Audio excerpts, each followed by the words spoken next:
We've just returned from Elveden Center Parcs, and as we were staying in an extra special lodge this time, I thought it would be fun to bring you along, do a little tour of our lodge, and just show you what we got up to.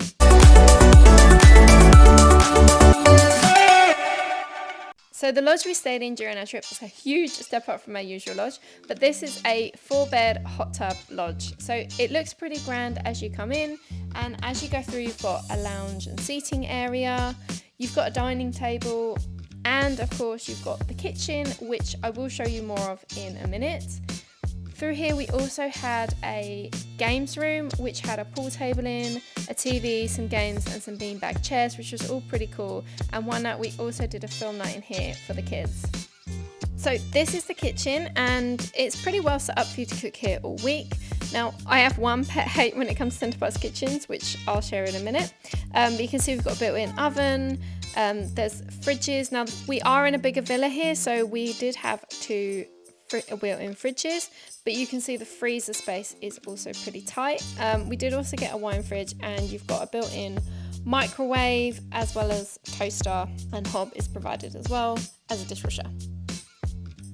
And the good thing is as well is that you do actually get most of the necessities that you need for cooking. So there's lots of pots and pans here, things like chopping boards, utensils and some glass dishes as well. So I said I'd share my pet hate when it comes to Center Parcs kitchens, and that is the fact that you don't get any hand soap provided in the kitchen, despite the fact this is where you prepare food. So you do get some supplies, like here you've got 3 dishwasher tablets, a cloth, tea towels and a little sachet of fairy liquid, but it's not enough. So this is a small snippet of what we brought with us: some cloths, dishwasher tablets, cling film, thin bags, fairy liquid, disinfectant spray for the side, and of course not forgetting the hand soap. So if we go upstairs, there are 4 bedrooms in this lodge. 2 were set up with double beds and 2 single beds, which was great for us because we had 2 families, so 2 lots of adults and 4 children in total. But all of the rooms also had their own en-suites, which was good too, as I know from previous trips not all of the 4-bed villas come with en-suites. I didn't mention before, but there were actually 14 of us travelling all together, so we actually had 2 lodges.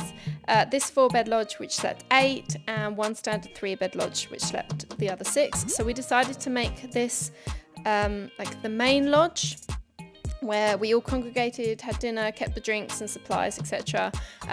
But which also meant it was pretty handy to have this kind of shared downstairs toilet, which was used by everyone. And before I forget, don't forget to pack a few extra toilet rolls for the bathrooms too.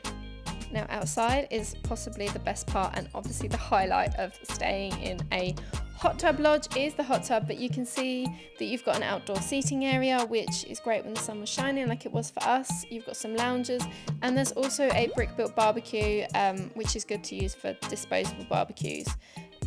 So next to the hot tub, we also had an outdoor spa area. So in this area there was like 3 little rooms. You've got a steam room, an external shower, and also a sauna too. Now in terms of activities, my favourite pastime was actually feeding and watching the deer that came up to our villa, but of course swimming was the main hit with the kids.